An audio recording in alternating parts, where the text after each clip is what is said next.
Hi friends, வாங்க இன்றைக்கி ஆடி அமாவாசைக்கு நம்ம வீட்டில் என்ன சமையல் பார்த்துடலாம். இந்த வாழை இலைங்க வெள்ளிக்கிழமை வாங்கினதுங்க, அதுக்குள்ளேயும் பழுத்து போச்சு. இன்றைக்கி போகவே முடியல. பார்க்கலாம் வாங்க.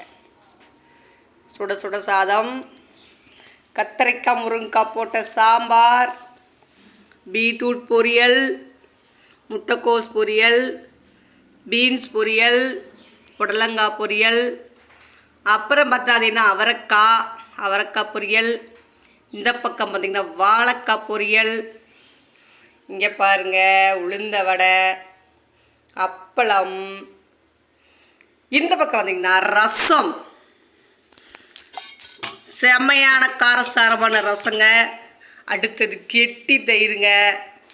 இங்கே வந்து பாருங்கள், லாஸ்ட்டாக முந்திரி திராட்சைலாம் போட்டு பால் பாயாசம் ரெடி ஆயிடுச்சு. கடைசிக்கு